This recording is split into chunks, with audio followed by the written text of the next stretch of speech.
Hi, Paul Case here. I'm with Scott Benz today, and we're at his place. I'm selling him some firewood, and as you can tell by looking at this, it's not the first time he's bought wood from a Case. He built this workshop, or had it built, all out of pretty much lumber that Scott sawed. Scott Case, my boy.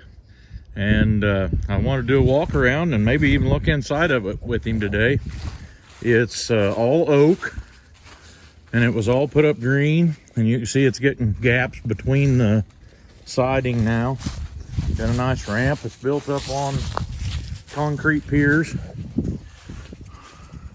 Now, who was it? You told me you had some inspiration for this, and it was a Underhill of the Woodwright. Yeah, the Woodwright shop on PBS was his inspiration. You guys haven't even buffed all the sawdust off of those. Weather don't get to the east side of it very good. And right here, he started putting some of the bats on.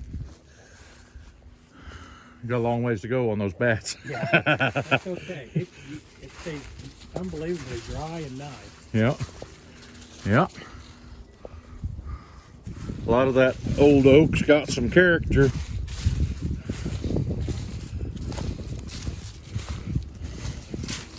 Oh, and it's sawed with bandsaw, so it's smooth to begin with.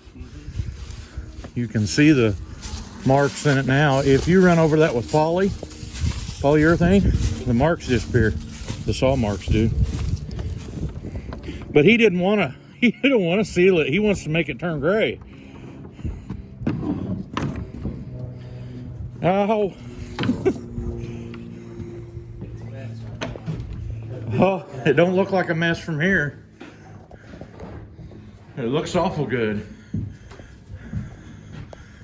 A little, do you call the wife on that and tell her you're coming in for supper? Right.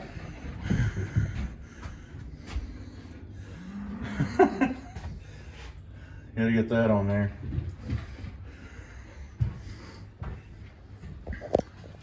Now the walls, you framed them with 2x4? Yeah. 2x4, all oak. Full dimension, 2x4s. Full 2x6s and 1x6s for the slats for the roof. How are you going to get up to the top? Right here. Oh, just ladder. And Oh, it's got stairs. Let's see. Right here. Yep. It's got stairs to get up to the top. Also, all built out of Scott Case material. Some of that's pretty fine stuff. If he'd have waited, he would have sold the logs because white oak's in pretty high demand right now. Gotcha. They pay, well, I sold a log that the power company took down at Gary Bacon's the other day. Just an 8-foot log, and it was over 3 foot across and brought nearly $500. Goodness sakes. Yep. Yep. We sold one of those off Mark Welch's place. Got his old hand crank drill press. It works great. I've got a bigger version of that, but mine has been painted with that rust patina. And mine has a belt pulley here to run it off of, like a shaft. Okay. And if it was sitting on the ground, it'd be that tall if it was sitting on the floor. Wow. So, yeah. One main beam going across the middle of it. What is that? It's two 2x. Yeah. 2 2x6s. That's terrific, Scott. How long did it take to get this far? Oh, I haven't really done it. Once we got it in the dry, I've been using it. And all this summer, those cracks between the boards were kind of nice.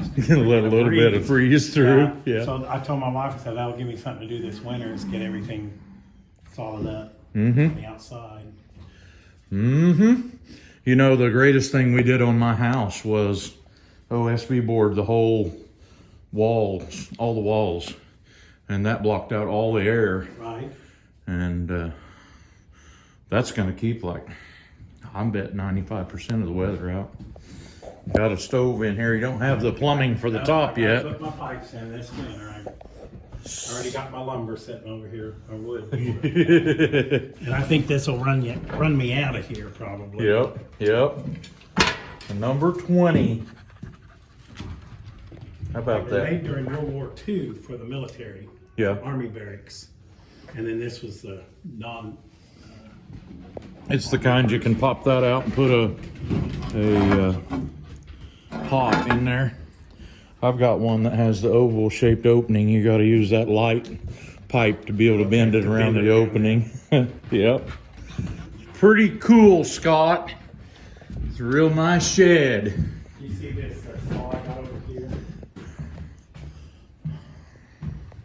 That was made by Folding Sawing Machine Company. And it weighed 45 pounds. They said you could carry it into the woods. Into the woods and be able to saw stuff lumber with it. Yeah. And all you did was rub that handle back and forth. Yeah. Matter of fact, in the advertisements, one-armed guy said, I can cut, I forgot how many brick a day. He was all excited because he said, you just need one arm. Just got to have one arm. And then he has the cattle for that right there. Mm-hmm. Yeah. And they've outgrown it. They have, haven't they? They're big boys out there now. I seen them come along the driveway. That's really cool, Scott. You've done a marvelous work with some old oak wood native stuff. And it looks pretty good. Stayed fairly true. It stayed really good. I see you've done a lot of shoring between the joists under that old house that my grandpa had built. They did that every 3 foot, I think. Oh, yeah? On floor joists. Yep. We've done a lot of barns, built a lot of barns with the stuff, and we usually spread our trusses out quite a little ways and then put probably 8 to 10 foot purlins between them. And we get along really good. Hardly any of it will twist or warp or anything like that. But I did have one in the house that I built where Scott lives. It was in the wall system, in an interior wall, and a 2x4 had a big knot in it, and we nailed it in there anyway. And then we was more concerned after we got the walls up of getting the roof on it, getting it in the drive, and so we did that before it even had any sheeting on the side. And the things dried out a whole bunch. Right. And it broke through that knot. And we had to put another one in beside of it and nail it to it because it had spread apart a half an inch in that knot. Well, it dries some, but that is what gives it the character. A lot of character. I love it. I wouldn't have built it any other way. A lot of character. It's even got a full-size beam over the door to hold it up. Look at that. Pretty intricate door latch on that. It works. Yep.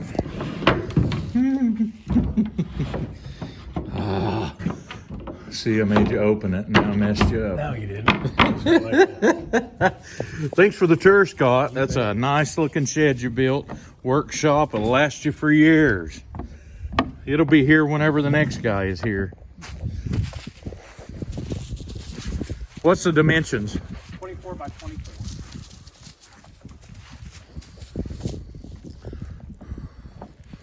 Thanks for letting me video your shop. You bet. Thanks for the lumber. What's the cost? You know. Load of firewood.